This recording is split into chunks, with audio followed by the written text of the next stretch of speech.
জনপ্রিয় অভিনেত্রী সোলাঙ্কি রায় ছোট পর্দার মাধ্যমে বিনোদন জগতে পা রাখলেও বর্তমানে সিনেমা থেকে সিরিজ সর্বত্রই দাপটের সঙ্গে কাজ করছেন নায়িকা।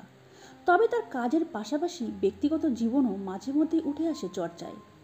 একটা সময় ভালোবেসে স্কুলের বন্ধু সাক্ষ্যর সঙ্গে গাঁটছড়া বেঁধেছিলেন নায়িকা, কিন্তু হঠাৎ করেই তাদের মধ্যে আসে বিচ্ছেদ।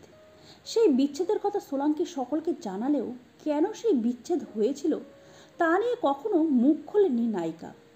এবার অবশেষে এই নিয়ে কথা বললেন তিনি। স্ট্রেট আপ উইথ সিরিতে তার বিচ্ছেদের কারণ প্রসঙ্গে বলতে গিয়ে নায়িকা বলেন, আমাদের সমস্যাটা হয়েছিল মূলত দূরত্ব নিয়ে। আমরা দুজন দুটো আলাদা টাইম জোনে থাকতাম। তারপর আমার কাজের যা সময় ছিল সেটার পর আর আমাদের সেভাবে কথা হতো না। আমার যখন কাজ শেষ হতো ও তখন ঘুম থেকে উঠতো আর অফিসের জন্য বেরিয়ে যেত। হ্যাঁ, আমাদের বিয়ে হয়েছিল ঠিকই, কিন্তু আমরা বৈবাহিক জীবনযাপন করতাম না। তারপর একটা সময় আমরা একসঙ্গে বসে সিদ্ধান্ত নিলাম যে এই বিষয়টা খুব খারাপ দিকে যাচ্ছে। এমন পরিস্থিতি তৈরি হয়েছিল যে এবার কেউ না কেউ বিদ্রোহ ঘোষণা করবেই। তাছাড়াও আস্তে আস্তে বুঝতে পেরেছিলাম যে ওর পক্ষে সব ছেড়ে এখানে এসে থাকা সম্ভব নয়, আর আমার পক্ষেও সম্ভব হয়নি।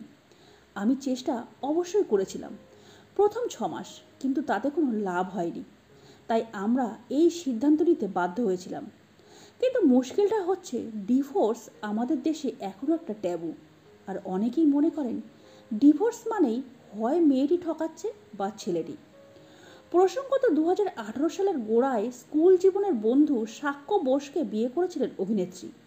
ধুমধাম করে বেঁধেছিলেন গাঁটছড়া। এরপর বরের হাত ধরে নিউজিল্যান্ডে পাড়ি দেন।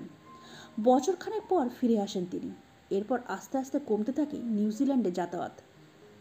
তারপরে জানা যায় তাদের ডিভোর্স হয়েছে। এর মাঝে সোহম মজুমদারের নামও উঠে আসে বারবার। নায়িকা মুম্বাই পাড়ি দেন।